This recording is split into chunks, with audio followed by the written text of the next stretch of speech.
This week on the Bioneers, Revolution from the Heart of Nature. The work is based on a new understanding of how the natural world works. It turns conventional thinking on its head. It addresses one of humanity's most pressing problems, and it works for 100% of humanity and for the Earth. I'm Neil Harvey. From Africa to India and the U.S., it's Globalocal, the migration of grassroots solutions on the Bioneers, Revolution from the Heart of Nature.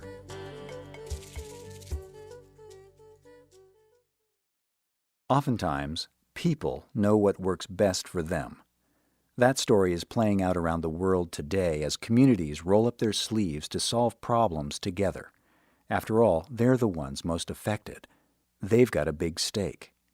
Innovation usually arises locally, and if conditions are right, it spreads globally. We don't use any fertilizers, no synthetic inputs, no special seeds. And we've been able to get consistently, over the last few years, 300 to 400% increase in yield, including in some very, very dry years. We interviewed Lazarus Saruni, an anti-poaching commander, understanding his dilemma in terms of catching poachers in the field and what he has to do to try to convict them in the court and apprehend them. They're challenging child marriage, they're challenging sexual harassment, they are challenging government corruption, they are demanding water in their communities and their villages. From the grasslands and forests of Africa to the suburbs of India and the schools of San Diego, everyday heroes are lighting the way to restore people and planet. This is Globalocal, the migration of grassroots solutions, with human rights advocate Mallika Dutt, science educator Jay Vavra, and holistic rangeland management innovator Shannon Horst. My name is Neil Harvey. I'll be your host. Welcome to the Bioneers, Revolution from the Heart of Nature.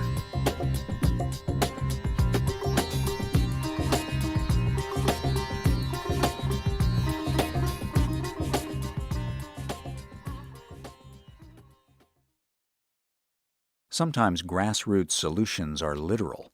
In this case, they're rising up with the grass. For decades, a rangeland manager toiled in a remote part of Zimbabwe, testing a set of common-sense yet counterintuitive theories. Alan Savory took a whole systems view of the triple crises of biodiversity loss, desertification, and climate change. He proposed their one interlocking issue. After years of rejection in many scientific, academic, and policy circles, Savory's work at the African Center for Holistic Management won the prestigious Buckminster Fuller Challenge Prize. The prize is given each year to a breakthrough approach to solving one of humanity's worst problems. Savory's premise: reverse the loss of grassland plant diversity and help solve all three problems at once. But how? Ask nature. Look at healthy systems and recreate them. Savory Institute CEO and founder Shannon Horst says first we have to face the magnitude of the challenge. The grasslands represent 40 to 60% of the Earth's surface, about 11 billion acres. It's a host to a large portion of the fresh water systems, so the water for our cities. They estimate that about 40 million plus or minus acres per year is becoming unproductive or desertifying. It's a host to much of the civil and international armed conflict and also the anticipated conflicts. All of us know that we're now anticipating water wars beyond anything that we can imagine. About 800 million to a billion of the world's poorest populations live in these regions, and it's also the largest terrestrial carbon sink available. Scientists estimate today that 30 to 80% of the soil, carbon, and productivity of these lands has been lost. In the early 90s, Horst joined Alan Savory at his nonprofit Africa Center for Holistic Management. It's a 6,500-acre rangeland south of Victoria Falls, managed by Zimbabweans, with 5 local chiefs sitting as trustees for the work. In the 1960s, while working on the interrelated problems of rising poverty and disappearing wildlife, Savory made his breakthrough. The first paradigm-shifting idea that he came up with in his work was the idea that the grasslands of the world co-evolved with grazing animals and the pack-hunting predator. And they can be restored by livestock managed to simulate that once symbiotic relationship and integrated with the wildlife. And the basic science behind that is that in the seasonal rainfall environments, when you have a period of rain where the vegetation grows, the microbiotic activity then dries off when it becomes dry. So there is nothing to cycle that vegetation back into the ground. You can't complete the cycle of life. And that's the role that the large grazer played. They cycled the annual vegetation back into the soil. And the pack hunting predator kept them tightly bunched and on a constant move. Because they're bunched, they dung and urinate in high concentrations, and they will not eat on their own feces unless we force them to. So it was a symbiotic relationship between the animals, the plants, the soils, and that pack hunting predator. It took another 20 years to finally crack the code of declining biodiversity. He then came to the common denominator being that in every instance where we are losing biological diversity, the one common denominator is that humans are involved in managing the situation. So he said, okay, what is it about humans? And he came to this idea that the human decision-making process is by default linear. And it's really good for building widgets, for rockets or weapons or those kinds of things. But the unintended consequence of billions of linear decisions on whole processes results in the destruction of those whole processes. He really looked at the original work of Jan Smuts, who wrote a book called Holism and Evolution in 1926. And he warned the scientific community, as we all know today, but that was 1926, that we will never understand the wholes by studying the parts. Alan Savory made the connection that it's all connected. This insight allowed him to create a holistic decision-making framework. When applied in precise combination with livestock management, the results seem magical. Topsoil can be restored, grasslands can become lush and diverse, and livestock carrying capacity amid increasing wildlife populations is a consistent result, bringing increased income to families at an impressive 8%. Pastures grow lush with grass. Even dry rivers, like the Dibangombe, flow again. It now is a host to ducks, otters, crocodiles, fish, and fish eagles, which again we had lost because it had dried up and was only flowing seasonally. We've also seen a big increase in the large game, and that makes sense because we have food, water, and habitat. And the animals have to be protected at night because of predators, so we corral them overnight on the crop fields.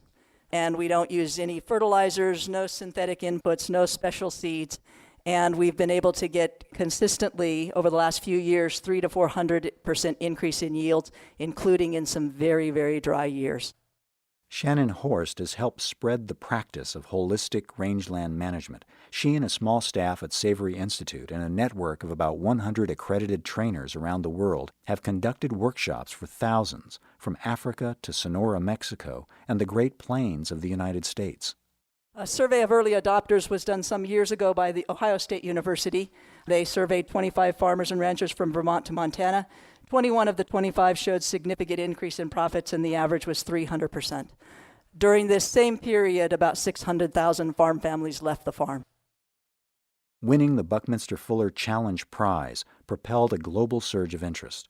Grassland and rangeland managers around the world are taking a deeper look at these practical principles. True to the Buckminster Fuller Challenge parameters, holistic management is simple, practical, and elegant. It's scalable to vast landscapes. I'd just like you to think again, if we could take roughly 2/3 of the Earth's surface and increase its productive capacity by 400%, and due to the rivers, like of this continent, what we've done to that little river there at Dibangombe, it's just mind-boggling. The work is based on a deep investigation and a new understanding of how the natural world works. It turns conventional thinking on its head. It addresses one of humanity's most pressing problems, that of desertification, and it works for 100% of humanity and for the Earth. Thank you. Shannon Horst, going Globalocal. When we fight nature, we lose. When we work with nature, well, we've got a lot to learn. For thousands of years, we've depleted the resources from forests, grasslands, and oceans and precipitated the sixth age of extinctions. Scientists are calling this new time the Anthropocene era, named after humankind because we've become a literal force of nature, one that must either transform or face possible extinction ourselves. Where to turn? Educating our kids to understand how the world works as a physical system is a good place to start. In San Diego, California, Jay Vavra's high school biology students are applying cutting-edge science to address the growing bushmeat crisis in Africa. It's a high-tech service learning project, education in the field to actually solve the problem, not just study it. They've partnered with Jane Goodall's Roots and Shoots youth program, the San Diego Zoo, and local biotech businesses. The hunting, not only is it the biggest threat to biodiversity in Africa, but there are many human health stories connected to it. Some of the worst pathogens that we know of have been introduced through the bushmeat trade: HIV, Ebola, monkeypox. Bushmeat, in other words wild, often endangered animals, has become the primary source of protein for most rural and many urban Africans. Chimpanzees, guinea fowl, monitor lizards, and elephants are all classified as bushmeat. Hunting many of the large mammals is illegal, but it's practically impossible to enforce or prosecute. Since the bushmeat, a lot of times it's stripped down like jerky, an anti-poaching commander may find a camp with these slaughtered animals hanging on a drying line, and the poachers can claim that they have cow or goat or some domestic species and easily get free and go out and poach again. And so we set up a strategy. Not all animals are easy to identify as a zebra, but the strategy was, in terms of the forensics, not really who done it, but who was it? And in a sense, that helps us save some of these animals. We started with a simulation using ostrich, turkey, and beef jerky, and students analyzed those. First, we had a kind of a taste test and smelling and checking it out under the microscope, and nobody could get it right, showing some of the difficulty here. But then even using this as a first run with really degraded DNA, students are able to identify each species using the DNA barcoding. And so that showed the promise for using such a strategy, either in an airport or in a marketplace, to identify these samples. Not who done it, but who was it? Barcoding just like in the supermarket, but used by genetic detectives to identify illegal poaching. On a field trip to Tanzania, Vavra's students learned the ways and means of the trade firsthand from officials working to halt the bushmeat trade. We interviewed Lazarus Saruni, an anti-poaching commander, understanding his story, his dilemma in terms of catching poachers in the field and what he has to do to try to convict them in the court and apprehend them and stop them. Also from different tribes. We lived with 3 different tribes to get their story of either subsistence hunting or their agriculture and how they may be impacted by wild animals in the region. We also partnered with a group sponsored by the U.S. Fish and Wildlife Service from Sudan, Uganda, Tanzania, and Kenya, the Mentor Fellows at Mwaka College in Tanzania, where they train all the rangers and wildlife officials for TANAPA, the Tanzanian National Parks, and kind of shared stories and figured out a way to work together in the future. Further research produced a novel solution: train anti-poaching officials in DNA identification techniques. We started off the same thing with mystery meat and had them guess with these samples. We had Trader Joe's turkey jerky and some lunch meat from the canteen there, and then we had some actual Cape Buffalo sample from a hunter in the region and had them guess, and guesses were all over the place, showing that these experts in the field need more technology to identify these species. And so we ran through the workshop, and it was, again, really rewarding to have my students become the teachers. They instructed them, these officials, how to run through and identify these samples. And we celebrated the success, the very hard work of the students. You can hear their passion. Jay Vavra and his students are continuing their partnership with the Bushmeat-Free East Africa Network. Through student-made books and a film, they're taking the story of their international educational success to classrooms around the world. Globalocal.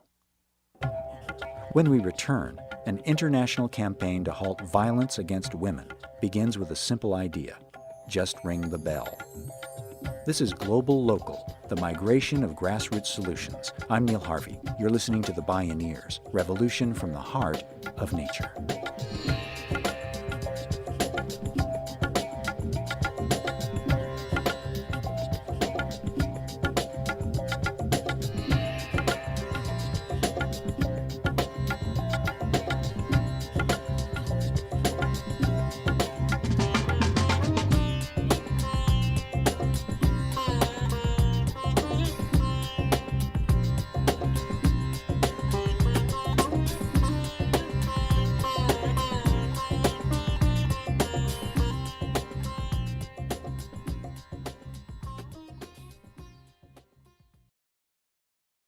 Bioneers Radio is made possible in part by John Masters Organics. Feel good about looking good. Learn more at johnmasters.com. To explore more Bioneers radio shows and conference videos for free, visit Bioneers.org. If there's one thing that's Globalocal, it's stories. Stories are like seeds, and they can grow everywhere. Spreading stories can change the story. Human rights activist Mallika Dutt has a story about how art, culture, and innovative media tools are amplifying the global dialogue on human rights.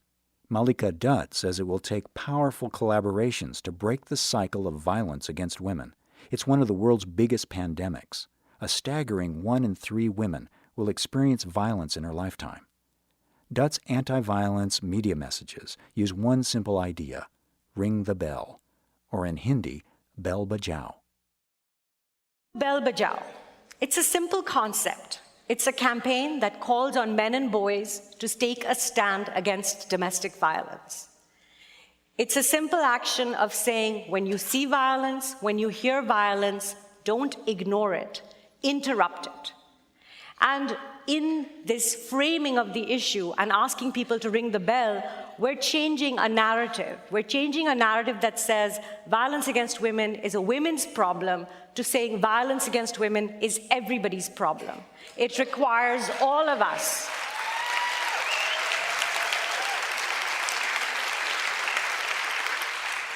Every single one of us to change this narrative to one where we can understand that peace really needs to begin at home.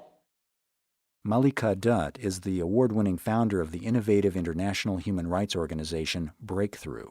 She brings a wealth of experience from civil society as program officer at the Ford Foundation and at the Center for Women's Global Leadership at Rutgers University. Dutt has deftly blended the power of popular culture, media, and community mobilization to transform public attitudes. So we do this work in India at 2 broad levels. One is through the mass media. We partner with Ogilvy and Mather to create really compelling campaigns.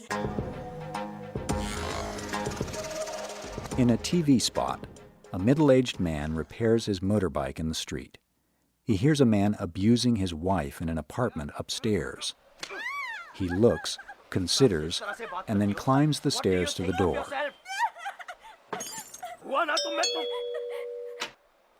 An angry young man opens the door. The old man hesitates and then asks, "Can I use your phone?" phone kar sakta hu? Just then, the cell phone in his pocket rings. Sheepishly, he answers, Hello? looking the young man in the eyes. जी हाँ, मैंने ही phone किया He था. turns and walks down the stairs. The young man looks puzzled, but the spell, the cycle of violence, has been interrupted. Bring domestic violence to a halt. Ring the bell. Mallika Dutt.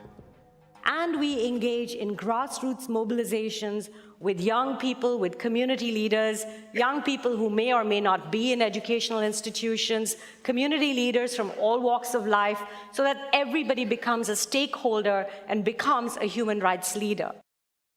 Media entrepreneurs and digital diplomats like Mallika Dutt are changing our collective story, because when stories change, the world changes. So these 75,000 young people that have undergone Breakthroughs training in India so far have turned out to be extraordinary human rights leaders. They're challenging child marriage, they're challenging sexual harassment, they're challenging dowry, they're challenging issues faced by widows, they are challenging government corruption, they are demanding water in their communities and their villages. They are taking on caste-based discrimination. They are challenging the religious persecution of minorities.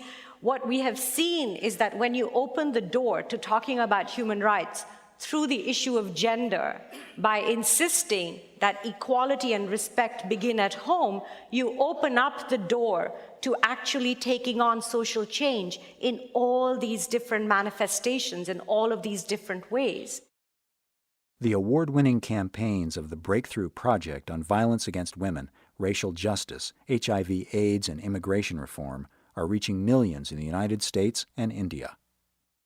So we believe that human rights belong to everybody, that dignity, equality, and justice are the birthright of every single person on this planet, and then it extends out to the entire world, to all of nature and everything around us.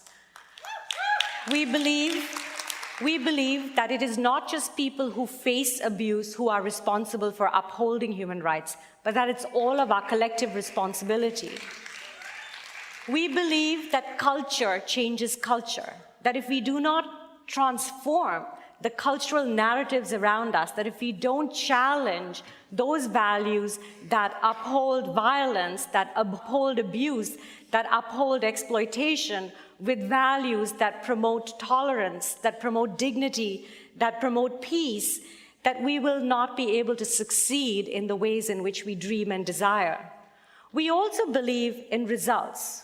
We think it's important to always measure change. So we use very rigorous evaluation methodology. We do baselines, we do end lines, we track how many people we've reached, we look at how we've changed attitudes and behavior.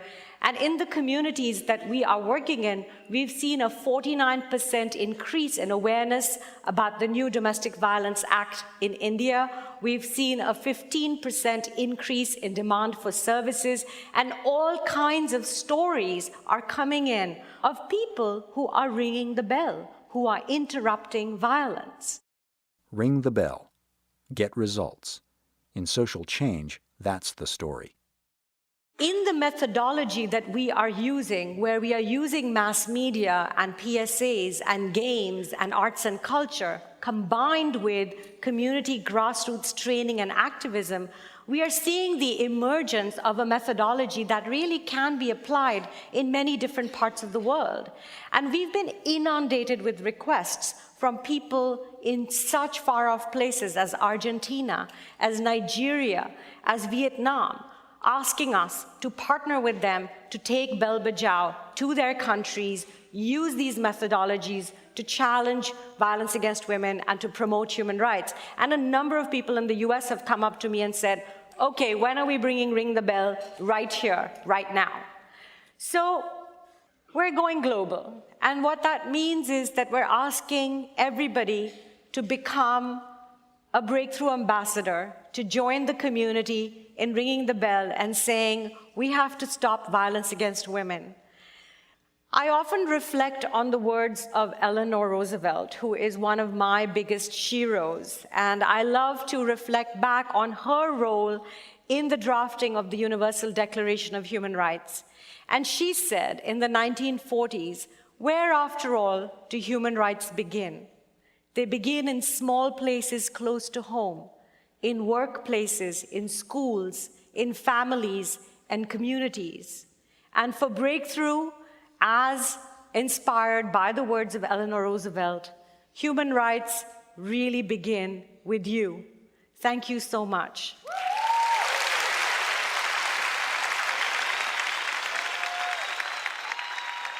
Mallika Dutt's Bell Bajao campaign in the United States and India has swelled into an international movement to stop violence against women. Jay Vavra's high school students in San Diego found one way to help halt a tragic threat to chimpanzees and elephants in Africa and beyond.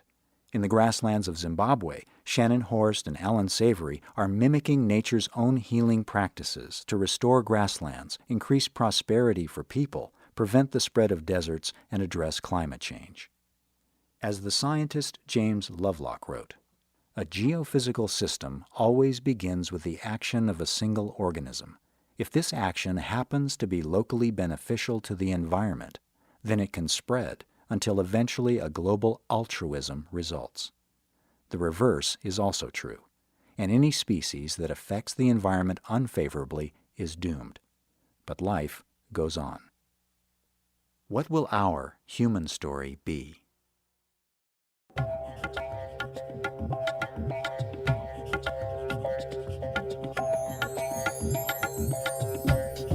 Globalocal, the migration of grassroots solutions.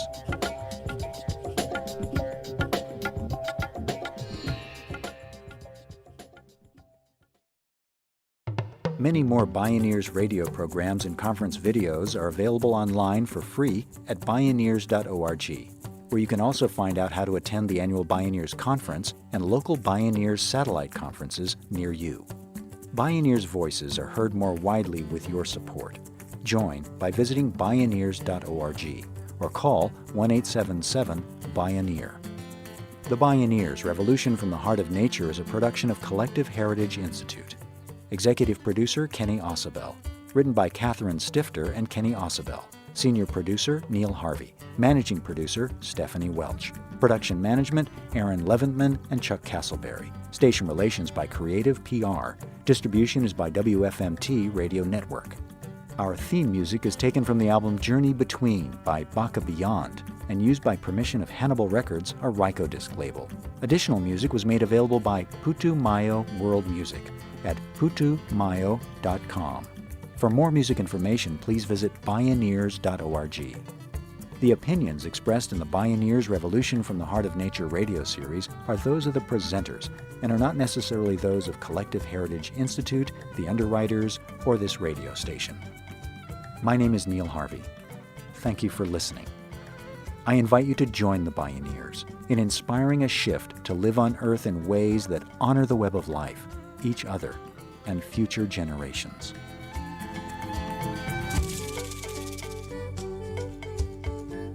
This is program number 0711.